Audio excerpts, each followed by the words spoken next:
Gentlemen of the jury, you understand that it becomes the duty of the court to instruct you on the law applicable to the facts in the case. That is the manner in which all cases are disposed of where a trial is had before a court and a jury. The object of selecting you, gentlemen, as jurors is to have you pass upon the facts consisting of the testimony of the witnesses who have been sworn and examined in your presence, together, of course, with any documentary proof that may have been offered, such as was offered in this case, the lease and letters and other exhibits, but in passing upon these facts you must be guided by the instructions that you receive from the court on the law. Now, I mention that to you particularly because of what transpired during this trial. The trial is really divided into two parts. There is what we call the plaintiff's side of the case and the defendant's side. Now, at the close of the plaintiff's side of the case, the attorney for the defendants moved to dismiss the complaint. That motion being granted would mean that the action would then and there terminate. That motion was made, predicted upon the theory advanced by the defendant's attorney that the plaintiffs had failed to establish a cause of action. Now, you recall that when that motion was made prior to recess, quite a discussion was had between the court and counsel at that time, and that, I may say, was due to what the court considered was a difficult and intricate question of law which presented itself. I want to say to you this, that you should not be influenced in your consideration of the facts by any conversation that took place at that time. If the court during that discussion gave an expression of opinion concerning any of the facts in this case, and you allowed that to impress itself upon you, you would be doing the parties to this controversy an injustice, because you can readily see how applicable that is when you bear in mind what I said to you at the outset, that you had to pass upon the facts, but take your law from the court. At that time the court denied counsel's motion and refused to dismiss the complaint. That does not mean that the court is of the opinion that the plaintiffs are entitled to recover. That simply means that the court is of the opinion that sufficient facts have been produced to warrant the submission of the case to the jury.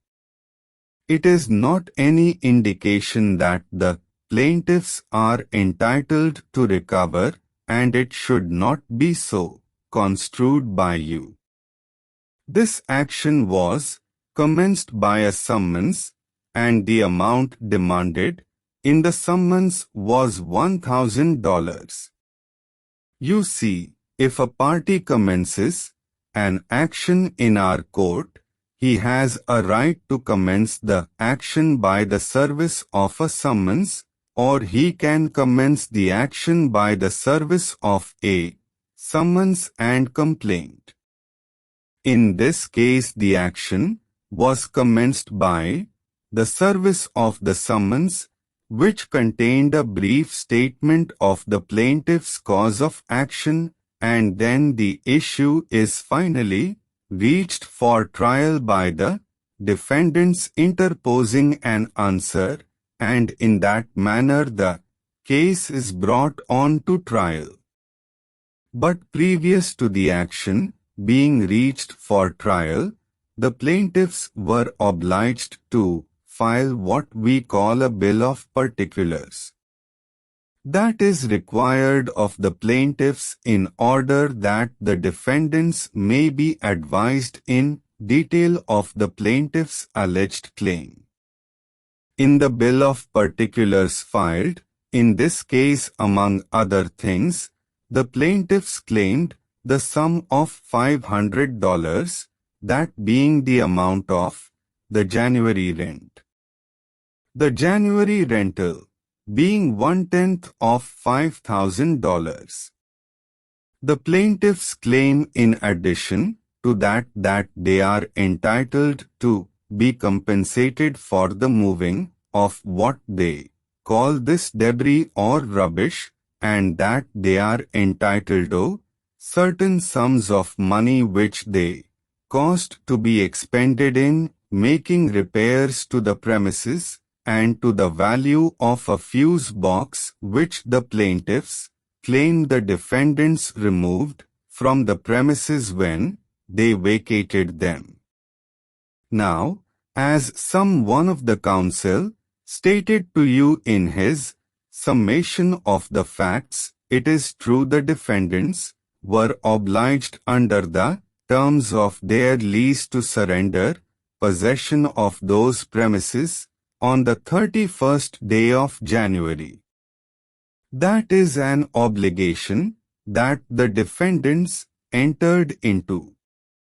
It is not your duty nor the duty of the court to enter into an agreement between parties. Parties who are of full age and sound mind are presumed to be capable of entering into their own obligations, and that is what the defendants did in this case. The defendants entered into an obligation to vacate those premises on the 31st day of January. Primarily, they were let into possession of the premises under a lease which commenced 1st February 1919 in consideration of the payment of a certain sum of money per month as rent, and they were obliged to surrender up possession of the premises. It is not claimed that they did not. That element, however, has been interjected into this case, and the evidence with reference to their alleged holding over or not surrendering the premises on the 31st was only permitted because of the claim that, instead of material that Mr. Roberts removed consisting of rubbish, as contended by the plaintiffs, on the contrary it was valuable personal property.